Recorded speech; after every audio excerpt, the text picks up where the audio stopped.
السلام علیکم ورحمۃ اللہ وبرکاتہ۔ بہت ہی پیارے مسلمان بھائیوں بہنوں عزیزوں بیٹوں اور بیٹیوں، آپ دیکھ رہے ہیں پیام اسلام چینل اور میں غلام مصطفیٰ ہوں۔ اس میں درس قرآن کے سلسلہ میں آج کا ہمارا سبق سورۃ آل عمران آیت نمبر 146 تا 148 پر آج کا ہمارا سبق مشتمل ہے۔ اعوذ باللہ من الشیطان الرجیم، بسم اللہ الرحمن الرحیم۔ وَكَأَيٍّ مِّن نَّبِيٍّ قَاتَلَ مَعَهُ رِبِّيُّونَ كَثِيرٌ فَمَا وَهَنُوا لِمَا أَصَابَهُمْ فِي سَبِيلِ اللَّهِ وَمَا ضَعُفُوا وَمَا اسْتَكَانُوا وَاللَّهُ يُحِبُّ الصَّابِرِينَ وَمَا كَانَ قَوْلُهُمْ إِلَّا أَنْ قَالُوا رَبَّنَا اغْفِرْ لَنَا ذُنُوبَنَا وَإِسْرَافَنَا فِي أَمْرِنَا وَثَبِّتْ أَقْدَامَنَا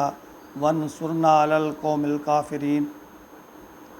فَآتَاهُمُ اللَّهُ ثَوَابَ الدُّنْيَا وَحُسْنَ ثَوَابِ الْآخِرَةِ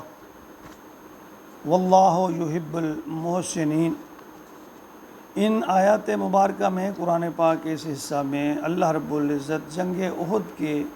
حالات تفصیل کے ساتھ اور جو مسلمانوں پر انتہائی مشکل وقت تھا اس کا تذکرہ فرما رہے ہیں کہ اے مسلمانوں، وَكَأَيٍّ مِّن نَّبِيٍّ قَاتَلَ مَعَهُ، کتنے ہی نبی ایسے گزرے کہ جن کے ساتھ ہو کر ربیون کثیر، بہت سے اللہ والوں نے جنگ کی۔ ربیون اللہ والے، یعنی اس سے پہلے بھی بہت سے، یہ تمہارے نئی بات نہیں ہے تمہارے لیے، یعنی اس سے پہلے بہت سے ایسے واقعات پیش آئے ہیں کہ اللہ کے نبیوں کے ساتھ ان کی میت میں وہ سارے اللہ والے، اللہ کو ماننے والے، اللہ کو چاہنے والے، اللہ کے دیوانے مت والے، اللہ کے غلام یا عاشق، یعنی اللہ کو ماننے والوں نے اللہ کے دشمنوں کے ساتھ جنگیں کی ہیں، مقابلہ کیا ہے، مقاتلہ کیا ہے۔ فما وہنوا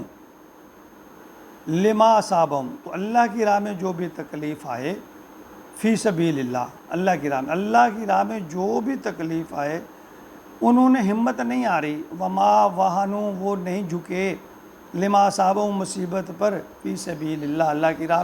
اللہ کی راہ میں جہاد کرتے ہوئے ان پر مصیبت آئی لیکن انہوں نے ہمت نہیں آ رہی، وما ضعفوا، نہ انہوں نے کمزوری دکھائی، وما استکانوا، اور وہ نہ ہی باطل کے سامنے انہوں نے سر جھکایا، سر نگوں ہوئے۔ واللہ یحب الصابرین، اللہ تعالیٰ کو ایسے ہی صابروں سے محبت ہے۔ اللہ فرماتے ہیں جو اللہ کی راہ میں ڈٹ جائے، مصیبتوں کو خندہ پریشانی سے برداشت کرے، صبر کرے، گلہ نہ کرے، اللہ فرماتے ہیں پھر اللہ ان لوگوں سے محبت کرتے ہیں۔ تو اے مسلمانوں، تم بھی ایسا ہی کردار اپناؤ، دل گرفتہ نہ ہو، یعنی پریشان نہ ہو۔ ان لوگوں پر بھی یہ مسائل اور پریشانی آئی تھی تم سے پہلے لوگوں کو بھی۔ وما کان قولہم، اور ان کا تو ہر مرحلے پر یہ قول تھا، الا ان قالوا، وہ یہی کہتے، یعنی جب ان پر مصیبت آتی وہ کیا کرتے تھے، قالوا ربنا اغفر لنا، کہتے کہ اے ہمارے رب ہمیں معاف کر دے، ذنوبنا، ہمارے گناہوں کو، اے اللہ ہمارے گناہوں کو معاف فرما دے، واسرافنا فی امرنا، اور ہمارے معاملہ میں حد سے تجاوز ہو گیا ہے تو اسے معاف کر دے، یعنی جو گناہ، جو برائیاں ہمیں بخش دے، اور ہم سے اپنے کسی معاملہ میں ہم حد سے گزر گئے ہیں، ہم نے حد کو توڑ دیا ہے، حد سے باہر نکلے جا رہے ہیں، برائی کی طرف جا رہے ہیں، تو اے اللہ تو اسے معاف فرما دے، وثبت اقدامنا، اور ہمیں ثابت قدم رکھ، وانصرنا، ہماری مدد فرما، نصرت کر، علی القوم الکافرین، کافر قوموں پر، مشرک قوموں پر، کافرین پر، اللہ کا انکار کرنے والے۔ تو یہ ایک دائمی دعا ہے جو قرآن مقدس میں نبی پاک صلی اللہ علیہ وسلم کی یہ حدیث مبارکہ میں آپ اس کا معمول تھا کہ آپ اکثر یہ دعا کیا کرتے تھے کہ ربنا اغفر لنا ذنوبنا واسرافنا فی امرنا وثبت اقدامنا وانصرنا علی القوم الکافرین، اے اللہ ہمارے گناہوں کو بخش دے، ہم حد سے نہ گزریں، یعنی ہم تیرے قانون جو ہیں ان سے باہر نہ جائیں، اور ہمیں ثابت قدم رہنے پر ہماری مدد و نصرت فرما، اور کافروں پر ہمیں جو ہے نا وہ اے اللہ نصرت مدد فرما۔ تو فآتاہم اللہ ثواب الدنیا، تو ان لوگوں کو اللہ تعالیٰ نے دنیا کا ثواب بھی عطا فرمایا، یعنی جو ایسا کہے گا، جو ایسا کرے گا، مصیبت میں مشکل میں ثابت قدم رہے گا، صبر کرے گا، اللہ سے دعا اور مدد طلب کرے گا، اللہ فرماتے ہیں فآتاہم اللہ ثواب الدنیا، تو ان لوگوں کو اللہ تعالیٰ نے دنیا کا ثواب بھی عطا کیا، وہ حسنہ ثواب الآخرہ، اور آخرت کا ثواب بھی بہت عمدہ عطا کیا۔ اللہ فرماتے ہیں اس دنیا میں بھی ان کو میں عزت افزائی کروں گا، ان کے لیے بہتری کروں گا، ان کو اپنی فضل اور کرم عطا کروں گا اس دنیا میں بھی، اور آخرت کا جو ثواب جو بدلہ ہے وہ تو بہت ہی عمدہ ہے۔ یعنی دنیاوی بھی انہیں فتوحات نصیب ہوئیں اور آپ کو بھی ہوں گی، اور آخرت میں اس کا اجر بھی ہے۔ واللہ یحب المحسنین، اللہ تعالیٰ ایسے محسنین کو پسند فرماتے ہیں، احسان کرنے والے، یعنی اللہ کی خاطر اپنی زندگی کو قربان کرنا، اور اس میں اگر مصیبتیں پریشانیاں آ جائیں تو ان کو برداشت کرنا۔ تو ان آیات کا جو لب لباب ہے یہ